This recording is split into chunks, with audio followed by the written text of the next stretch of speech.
Hello,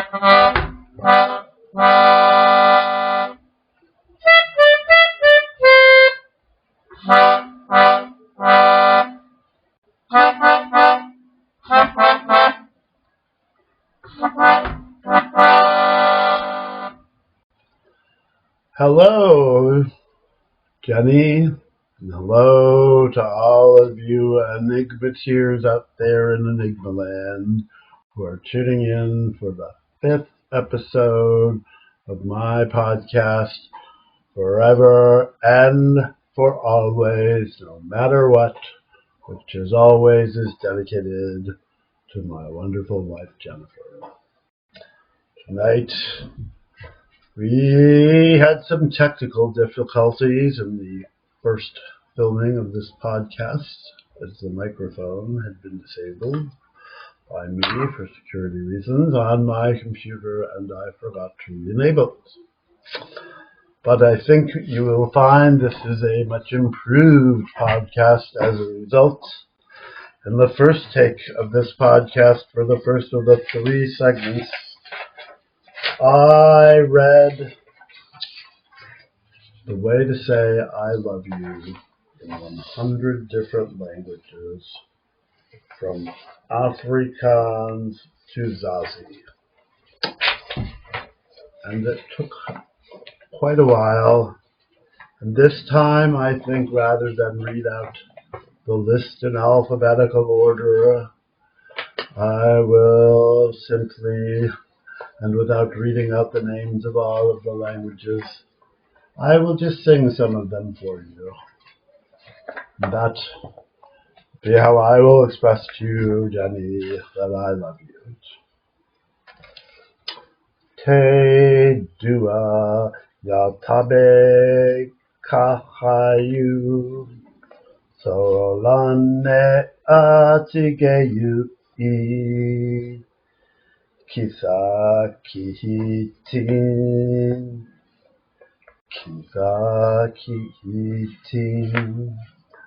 mi ameju bolinte mi ujite dig Oscar dig ik huvan you, and of course I love you. Ni amas bin ma armastansin Afreki egg elski teg Doseta ram mahalkita mina rakastan sinua jetame ich liebe dich palanga ko ikau aloha au iawe Kublu koj umi unangwata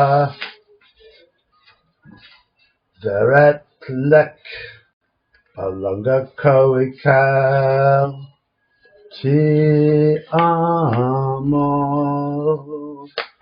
nakupenda Es tevimilu Ahibak tave mailiu Ech hundaker te sakam te kakam in hopak me tula prankarto kanbik anamoa jababik ni mitsaki ayar anoshni Te amo te iubesk bolim te ke agorata Techi hila jubim te jag Oscar dig Ni lobi jo mahalkita Ua here, ua ia oe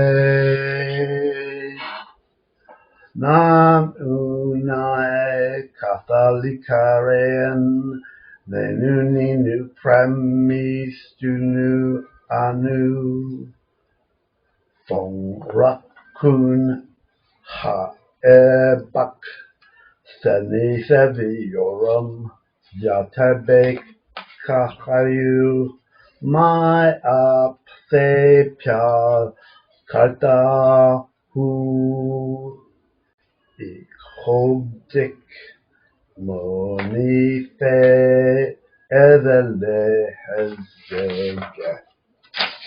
I love you.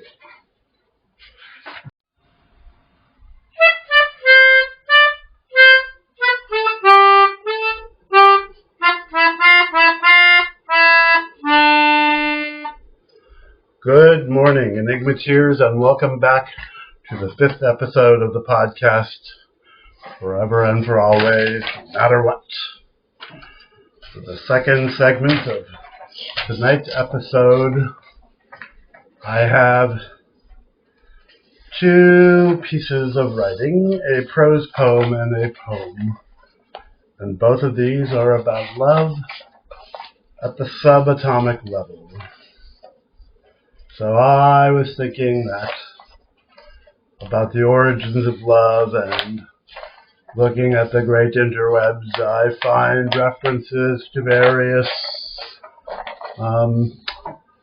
origin stories about love, which, though science-minded, dub myths, prominent among those being Aristotle's story about Aristophanes and the origin of love. And then I find a broad consensus among those who claim to be scientists that love originated about 200 million years ago or so, along with mammalian life.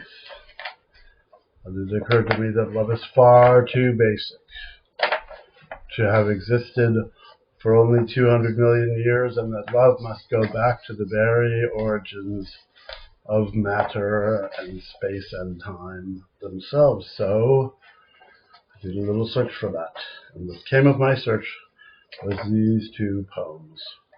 So the first is a prose poem by Esther George. The bizarre yet counterintuitive phenomenon called quantum entanglement explains that two particles can experience a shared state in the microscopic realm. These particles are not separate entities, but exist as one, even if they are nowhere near each other. Such connections exist in the subatomic world.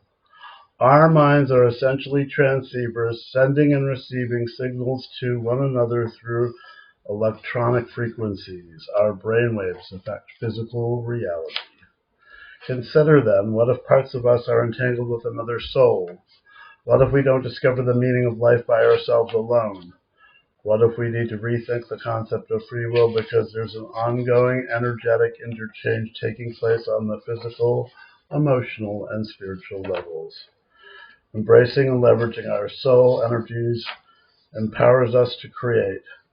Quantum love is the ability to connect deeply, passionately, amazingly, lovingly, physically, and emotionally through the body's atomic energy.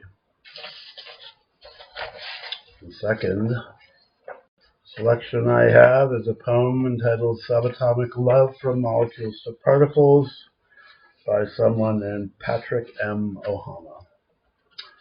A river otter slides across an ice pool in Japan, not knowing, methinks that the water below is the same as the ice above. Is it really alike? Surely it's H2O in two states, solid above, liquid below. Its gaseous form exists in the otter's breath, where it helps life thrive. Within this space-time, further inside this vapor of life, molecules of love expand before they fall. Further still, between forces and interactions, particles oscillate and race according to quantum calls for more, much more love.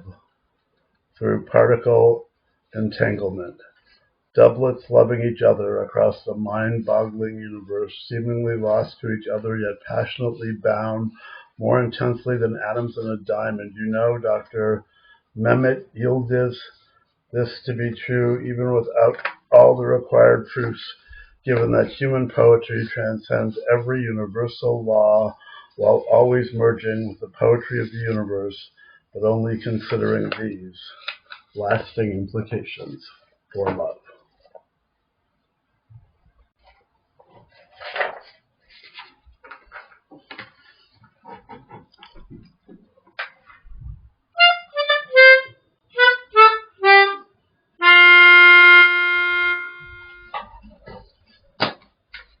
And for our third and final segment tonight, I have 3 quotes about love.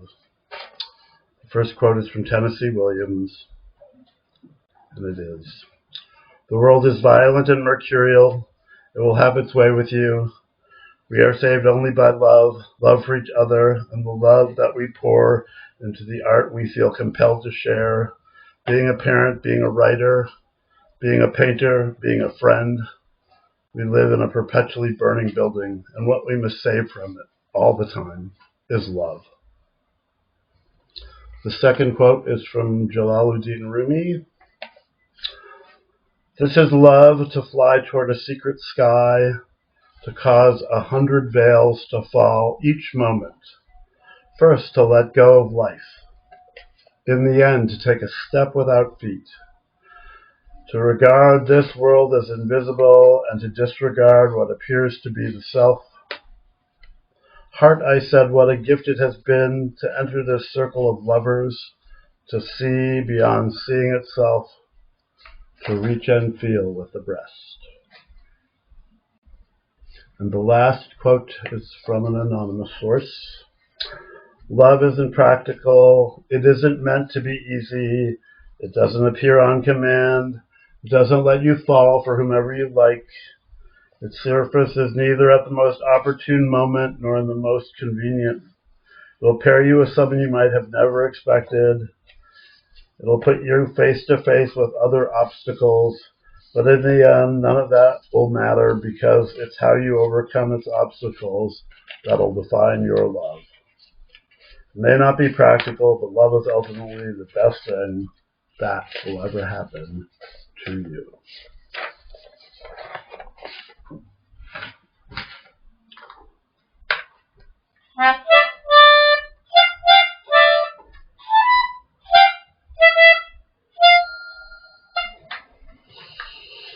And that concludes our podcast, which has been through a few revisions.